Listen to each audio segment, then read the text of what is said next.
Bharuch LCB પોલીસની team અંકલેશ્વરના ઉતિયાદરા ગામ વિસ્તારમાં પેટ્રોલિંગમાં હતી તે દરમિયાન કોસંબાનો જિગ્નેશ કૌશિક પટેલ ઉતિયાદરા ગામની શિલાલેખ સોસાયટીમાં મકાન નંબર 3માં ભાડે રહે છે અને તેણે ભાડાના મકાનમાં વિદેશી દારૂનો જથ્થો લાવી સંતાડી રાખ્યો છે અને તે હાલ ઘરમાં હાજર હોવાની માહિતી મળી હતી।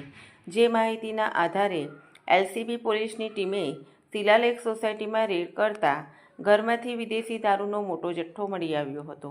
એલસીબી પોલીસે જિગ્નેશ પટેલની ધરપકડ કરી ₹3 લાખ ઉપરાંતનો વિદેશી દારૂનો જથ્થો, એક મોબાઈલ અને રોકડા ₹55,000 મળી કુલ ₹4,06,000 ઉપરાંતનો મુદ્દામાલ કબજે કરી જિગ્નેશ પટેલની સઘન પૂછપરછ કરતા આ વિદેશી દારૂનો જથ્થો દમણનો રાકેશ નામનો ઈસમ આપી ગયો હતો અને હાંસોટ તાલુકાના પર્વત ગામના સૌરભ, જંબુસરનો પ્રેમ, ભરૂચના જનોરનો શશી, અંકલેશ્વરના માટિયરનો ચિંતન વસાવા, હાંસોટનો રજાક અને કોસંબાનો ગફૂર તેમજ જંબુસરનો કિરણ તથા મુરલી ચૌધરી અને કોસંબાના મહેશ નામના ઈસમોને વેચાણે આપવાનો હતો।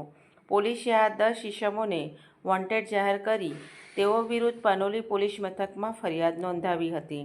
પોલીસે ગુનો નોંધી વોન્ટેડ 10 ઈસમોને ઝડપી પાડવાના ચક્રો ગતિમાન કર્યા છે।